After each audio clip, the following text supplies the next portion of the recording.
Hi friends, today's Friday, April 26th. I want to share a couple of insights that I've been it's really interesting today, having to do with many are chosen, no, many are called, few are chosen.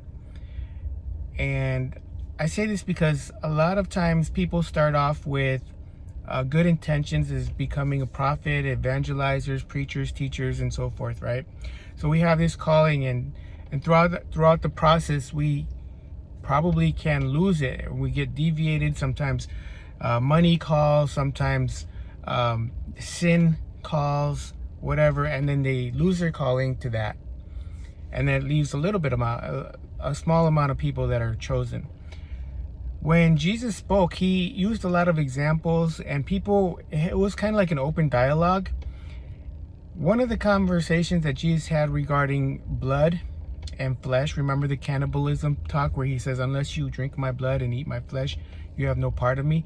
And all of them left, and he asked his disciples, you're not going to go too? And they're like, where else would we go? You have, you're the only one. You have everything. So they stuck around for the end. They stuck around for the answers. But if you didn't stick around, you didn't have the patience, you didn't have the time, you didn't have the interest, they left. It wasn't convenient anymore.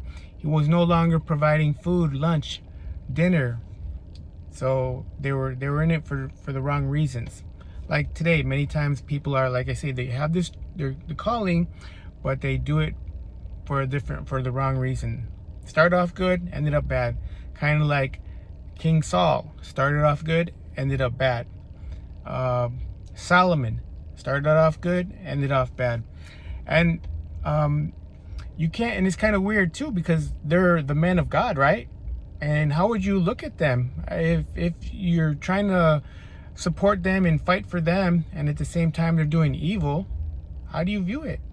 Remember that guy that killed, well, Saul committed suicide, but one of the messengers told King David, he's like, yeah, I did it, I took him out for you, thinking he was going to get blessed for it. And David kills him. So he's like thinking it was good. He's talking with the man of God. Oh, he's gonna bless me. Boom, he got the opposite. What's the confusion? There's so much confusion, right? Moses. We know Moses was the man of God, right? But Miriam questioned him. So what happened to Miriam? She got struck with leprosy. So it's kind of like, who do you talk? Can you tell anybody anything? So it's weird, because when you question authority, it's almost like a bad thing, right? And I was in mainstream religion, big religion, where I wasn't able to question authority, and just by simply asking, are the governing body, are the main head honchos of the Jehovah's Witnesses prophets? That was kind of like a question that you don't touch. That's a taboo question, because nobody likes to make that self-acclaiming title of being a prophet, because it requires a lot of responsibility. So they would typically say, you need to ask that question to the elders.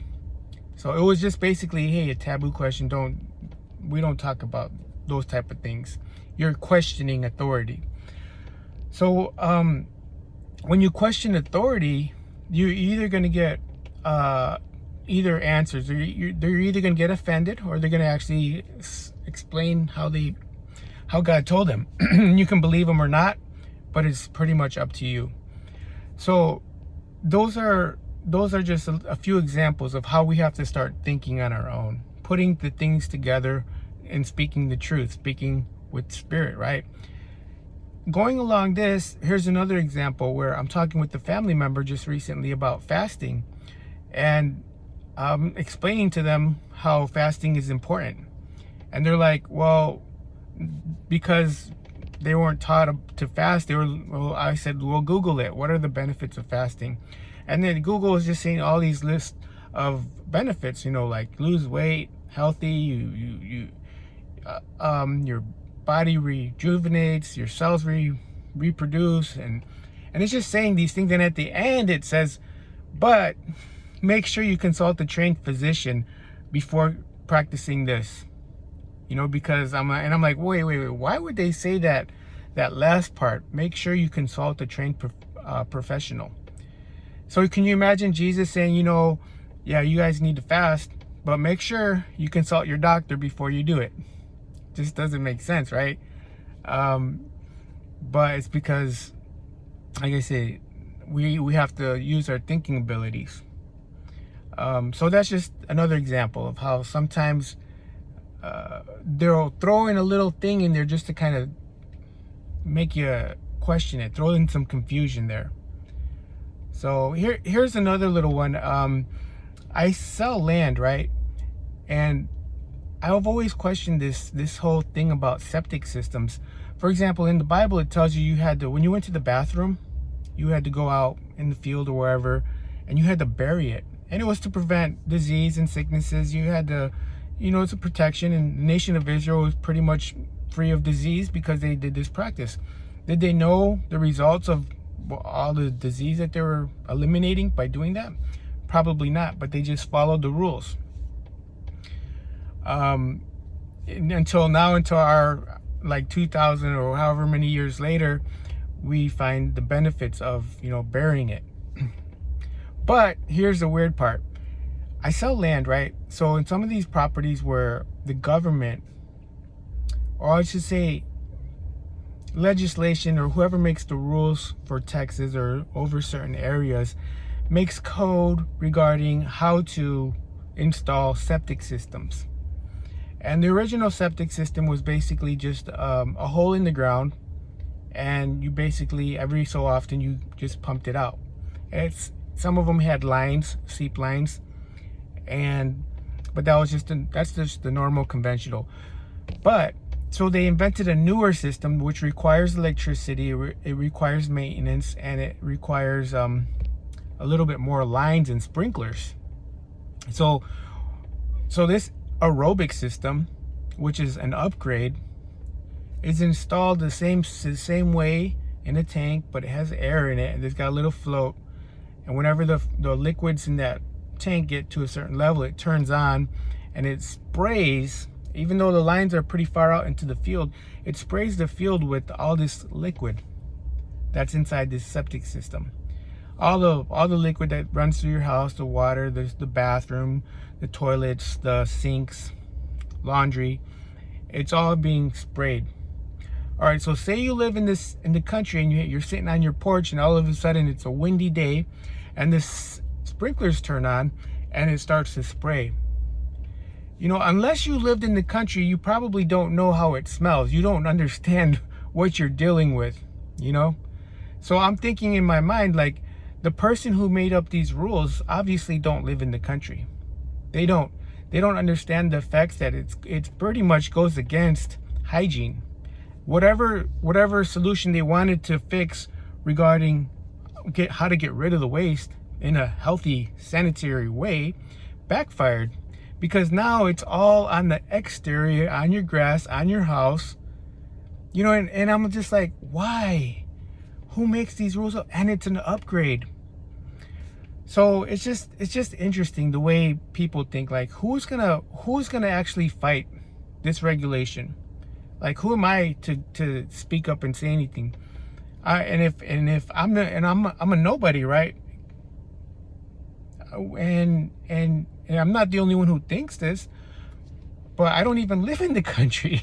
So it's just weird how, like, you're following these rules of people that don't even abide by them or know the consequences of it. And so on the same token, when I'm talking spiritually, a lot of let's just say some of the prophets, some of the teachers, the evangelizers or whatnot, start off good, but when you start to hear things that are off, and you can still kind of train your mind of thinking about, man, is that really healthy? Is that really a good thing? Is that really of God? And it brings me back to the story, like, of Abraham, when he had that conversation with God, when he's talking to God and he's asking about not destroying Sodom and Gomorrah. And he's asking God, well, if there's 50 people, 40, 30, why did he say 50? He obviously knew at least 50 people in Sodom and Gomorrah, because Lot, his nephew, was there. His his daughters lived there, like Lot's kids, you know, and then his wife, they had friends, and Lot was wealthy. He had servants, maid servants, manservants, all these servants, right? So he at least had to know at least 50 people to have this conversation with God. How? So I'm just asking you this, like, in order for me to understand that conversation, I had to go deeper. I had to look deeper and like thinking, why was Abraham speaking to God? And then why did God actually destroy Sodom and Gomorrah?